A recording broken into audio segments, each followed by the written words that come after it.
রানীগঞ্জের পর এবার জামুরিয়া ফের অজ্ঞাত পরিচয় ব্যক্তির দেহ উদ্ধার ঘিরে চাঞ্চল্য। জানা গেছে জামুরিয়া 7 নম্বর ওয়ার্ডের দামোদর পুকুর থেকে এক অজ্ঞাত পরিচয় ব্যক্তির মৃতদেহ উদ্ধার হয় বৃহস্পতিবার সকালে। মৃতদেহটি উদ্ধার করে জামুরিয়া থানার পুলিশ। স্থানীয়রা জানান, বৃহস্পতিবার সকালে পুকুরের মধ্যে একটি মৃতদেহ ভাসতে দেখেন এলাকাবাসী। তারপর তারা জামুরিয়া থানায় খবর দেন। জামুরিয়া থানার পুলিশ খবর পেয়ে ঘটনাস্থলে পৌঁছায় এবং মৃতদেহটিকে উদ্ধার করে আসানসোল জেলা হাসপাতালে পাঠায় ময়না তদন্তের জন্য। তবে ঠিক কী কারণে মৃত্যু হয়েছে তা বুঝে উঠতে পারছে না স্থানীয়রা। মানে আমরা সকালে জানতে পারি যে একটা পুকুরে একটা লোক ভাসছে, মানে লাশ ভাসছে। সেখানে আমরা যাই, যে দেখছি যে ভাসছে। তারপরে আমরা পুলিশকে খবর দিই এবং সামনে পেটে যারা প্লেস আছে তাদেরকেও খবর দিই। পুলিশ আসে এবং লাশটা রিকভারি করে নিয়ে গেছে। কে বটে না বটে এখনও পর্যন্ত আমরা কিছু জানতে পারিনি।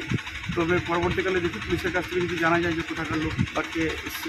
কীভাবে মারা গেছে কিছু বোঝা যাচ্ছে না, আমরা তো জানতে পারিনি, কারণ লাশটা সারা রাত ধরেই ভাসছিল। সকালবেলাতে আমাদের সব দেখতে পাই, তারপরে গ্রামের লোককে সব জানাজানি হয়, সবাইকে ফোন করে আমরাও যাই, গিয়ে দেখি যে পুলিশ সূত্রে জানা যায়, মৃতদেহের এখনো পর্যন্ত পরিচয় জানা যায়নি।